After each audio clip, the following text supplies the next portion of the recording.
भूतिया हवेली की खौफनाक कहानी। एक बार की बात है, एक छोटे से गांव के पास एक पुरानी और सुनसान हवेली थी।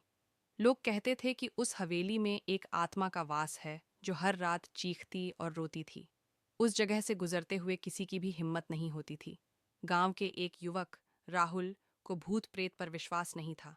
उसने अपने दोस्तों से कहा, मैं इस हवेली में रात बिताऊंगा और साबित करूंगा कि ये सब सिर्फ अफवाहें हैं। दोस्तों ने उसे बहुत मना किया, लेकिन वह नहीं माना। रात के अंधेरे में राहुल अपने टॉर्च और एक लाठी के साथ हवेली में गया।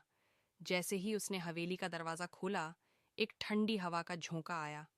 अंदर सब कुछ धूल और जालों से ढका हुआ था। उसने एक कमरे में जाकर अपना बिस्तर लगाया और सोने की कोशिश की। आधी रात को अचानक उसे किसी के चलने की आवाज सुनाई दी। आवाज धीरे धीरे उसके कमरे की ओर बढ़ने लगी।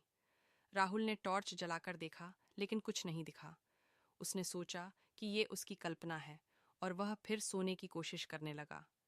तभी एक जोरदार ठहाका गूंजा। राहुल ने घबराकर टॉर्च जलाई और देखा कि उसके सामने एक साया खड़ा है। वह साया धीरे धीरे स्पष्ट होने लगा। एक औरत सफेद साड़ी में बिखरे बालों के साथ लाल आंखों से उसे घूर रही थी। राहुल की हिम्मत जवाब दे गई। वह चिल्लाते हुए भागने की कोशिश करने लगा, लेकिन दरवाजा अपने आप बंद हो गया। वह औरत जोर से हंसने लगी और बोली, तुमने मेरी शांति भंग की है। अब तुम यहाँ से जिंदा नहीं जा सकते। राहुल जमीन पर गिर गया और बेहोश हो गया। अगली सुबह गांव वालों ने उसे हवेली के बाहर बेसुध पाया। जब उसने होश में आकर सब कुछ बताया, तो गांव के बुजुर्गों ने कहा कि वह आत्मा उस औरत की है जिसे सालों पहले उस हवेली में मार दिया गया था। उसकी आत्मा अब तक बदला लेने के लिए भटक रही है।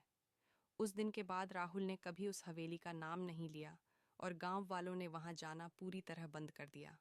हवेली अब भी सुनसान खड़ी है और लोग कहते हैं कि रात में वहां से अब भी रोने और चीखने की आवाजें आती हैं।